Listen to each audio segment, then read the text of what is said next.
Yes, it's sometimes wonderful to push our own boundaries and try different things, but we never, ever, ever want to force a partner into doing something that feels inappropriate to them, that feels wrong or uncomfortable or certainly hurtful. So I'm all for play. I'm all for fun. Again, no pun intended, but I am for foreplay. And so we really want to remember that it's all about finding that beautiful space where we can please each other, engage with each other, but never cause harm to each other in the bedroom or out.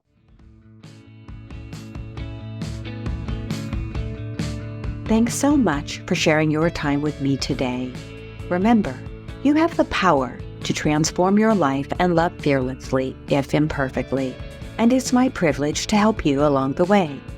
You can find more life-changing content, including my books and other podcast episodes, at drcarlamanley.com. Feel free to submit your own confidential questions through my website. I'll do my very best to include your issue on a future episode. If you found this podcast helpful, please subscribe and leave a review. Until we connect again, this is Dr. Carla Marie Manley wishing you oceans of blessings and love. Please note, this podcast is psychoeducational in nature and is not intended to replace formal mental health support. Please contact your healthcare provider or emergency hotline if you need psychiatric care. And as always, please take good care of your amazing, wonderful self.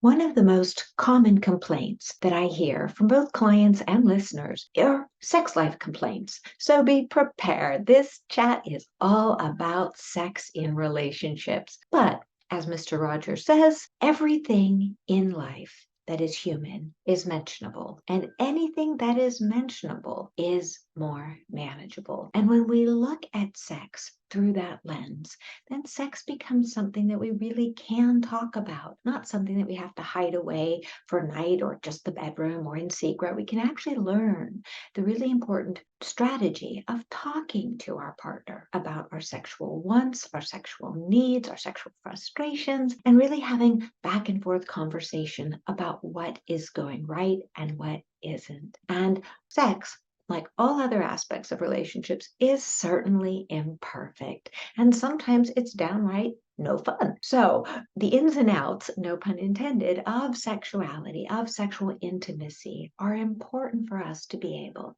to talk about just like any other part of life. And as I often tell people, hey, you don't worry about asking your partner for more salt or pepper when you're having dinner. Why not ask your partner for a little more salt or pepper when it comes to your sex life?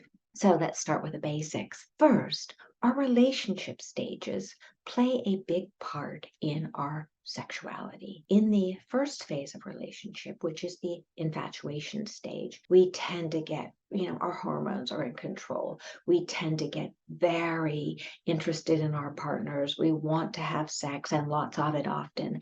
And sometimes, if we're the kind of person who wants to wait to have sex, it's really hard because our hormones and our desire to connect with another person intimately can just really be pushing us forward. So again, normal during the infatuation stage to have high levels of sex, of passion, of desire to have sex. Often, though, in the second stage of a relationship, when reality begins to hit, when, the hormone roller coaster has waned, we often find that we're a little less interested in sex.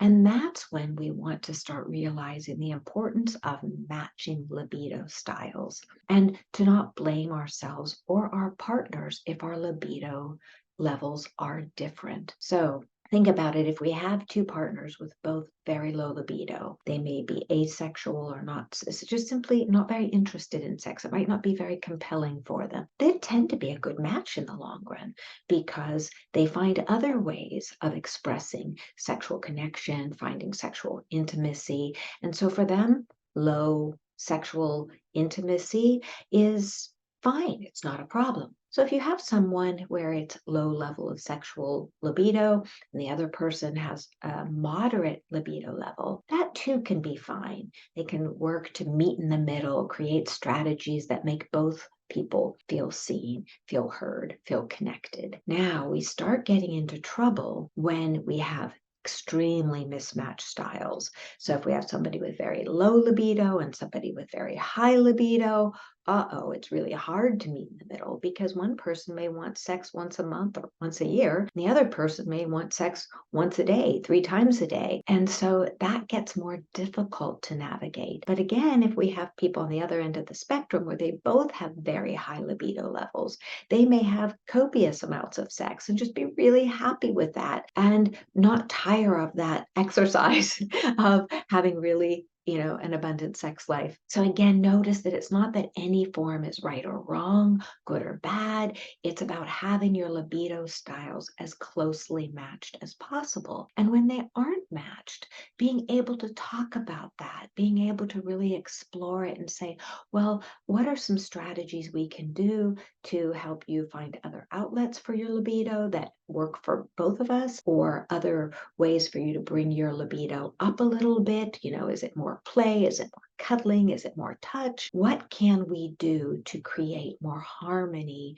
in and out of the bedroom? So again, that's an important piece just about libido levels, to know that it's not anybody's fault. As long as you've ruled out medical issues, it's no one's fault. It's just a different level of appetite, just like we have different appetite levels for food. Sometimes our sexual appetite is just inherently different from our partners. So we want to work on it. We want to talk about it. We don't want to blame. That leads us to the second really important issue, that sometimes we do have well-matched libido levels, but due to factors like pregnancy, work stress, job stress, parenting stress, health issues, a really bad health issue or ongoing health problem, that libido levels can naturally decline. And when that's the case, we want to talk about that. Notice that I'm focusing on talking. Talk, talk, talk, communicate, not talk at each other, but really communicate about what's happening inside, what your needs are, what your desires are, and finding ways to meet in the middle to allow for that temporary or sometimes permanent drop in libido. And truly, there are more ways to show your partner that you love them than having sexual intercourse, copious amounts of cuddle time, bath time, hug time, bringing up those levels of oxytocin, that very bonding neurochemical. There are other ways to create true intimacy and sexual intimacy rather than just intercourse. And if intercourse and sexual intimacy are problematic because of health or other issues, remember you're not broken, that there's no need to feel badly about who you are as a human being. It's simply that sometimes life brings us these challenges as a way of asking us to find other ways to engage. And I think of, different client stories and other life stories I've heard where couples have found really beautiful ways to bond with each other that bring them very intimately together, sometimes in sexual ways, but in other ways that create a bond that is really lasting, which is really the most important part of a loving relationship, making your partner feel loved, feel seen, and feel safe. So now moving to the next piece about sexual intimacy. Sometimes partners have very different ideas about what it means to be sexually intimate. Some partners may like lots of play and lots of sex toys. Other partners may like to keep things very simple and straight. Other partners may like to have different options of where to have sex, which as long as, it's safe and not troublesome to other people, go for it. And then we want to stay within the confines of what's appropriate and what's legally allowed and what's safe, of course. And so, but to really be able to talk about those differences. And when one partner really likes to be more exploratory than the other partner really likes to push boundaries, it's so important to be respectful of the other person's needs. Yes, it's sometimes wonderful to push our own boundaries and try different things, but we never, ever, ever want to force a partner into doing something that feels inappropriate to them, that feels wrong or uncomfortable or certainly hurtful. So I'm all for play. I'm all for fun. Again, no pun intended, but I am for foreplay. And so we really want to remember that it's all about finding that beautiful space where we can please each other, engage with each other, but never cause harm to each other in the bedroom or out. So that leads me to the next piece. When we're looking at things like, some people like to use pornography, and this is just a personal thing here because I spent years working with sexual offenders, that research shows, and some people, such as myself, really believe that pornography, unless it's something that both people find benefits them in a deep way, that pornography in general can be a real detractor from an intimate relationship. So I'm just going to overgeneralize here and be very clear that I'm overgeneralizing, that we want to understand that pornography can lead to objectification. So one of the problems with pornography, and this is the biggest one that I see in many ways, is that if we learn that we can create this partner, this ideal partner, this man that's just, gorgeous and perfect stud, or this woman that's just flawlessly beautiful, or whatever it is that somebody's looking for, then we will, by comparison, often find our own partner in their natural, beautifully imperfect state, which is true for all of us. We're all imperfect, but videos could sometimes make it seem less so. That once we do that, we instill in the brain that our partner is less than, and that can really cause trouble down the road. As well, pornography, when we're seeing that we can have sexual satisfaction just brought to us with a click of a button and no sweat, no mess, no emotions, no making him or her happy, then we become very self-absorbed. And self-absorption is the death knell for a healthy relationship, because sexual intimacy is all about other, right? Giving, receiving, back and forth. So that's just that piece. Now, let's move into the piece of makeup sex.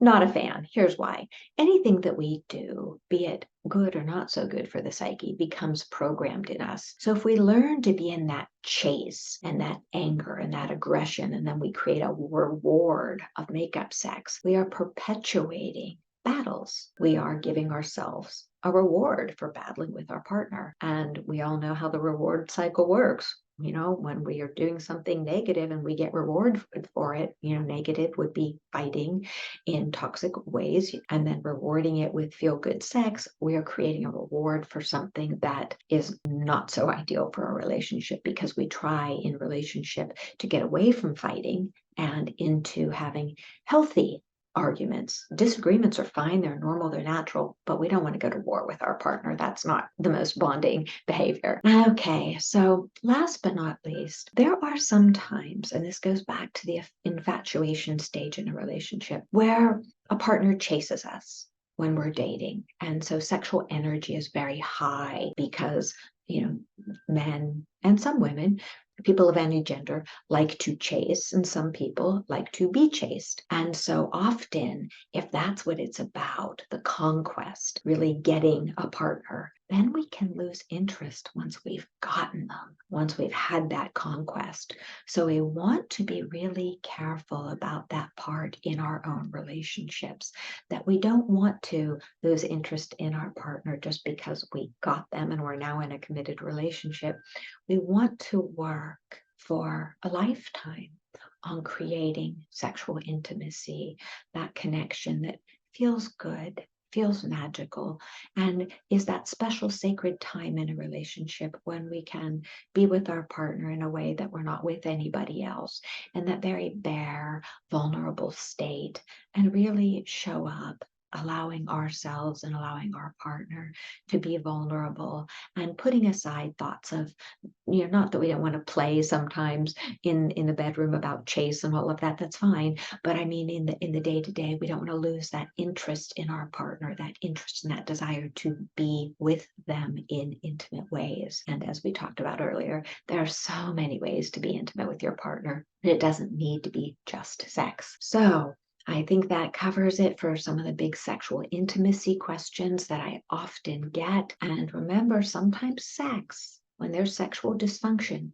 it is symbolic of bigger issues underneath that may need to really be addressed in therapy or with a good, self-help book to start with. Because again, that's such a big question that I hear from people is my wife doesn't want to have sex with me anymore. My husband doesn't want to have sex with me anymore.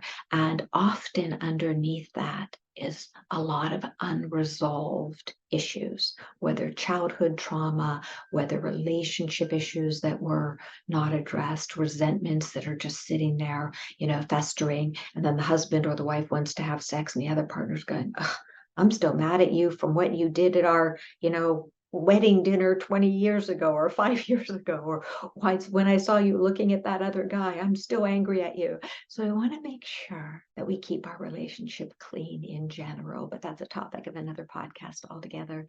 So it's been such a joy to spend time with you. I hope that this topic of sex, sexuality, sexual awareness, so we didn't cover a lot because there's so many ways sexuality manifests in our lives, but this is a lovely start about knowing that sex is imperfect, because we are imperfect, but that we can continue to travel the road with our partners to create imperfectly loving, imperfectly beautiful sexual intimacy that starts with our hearts. Thanks for sharing your time with me.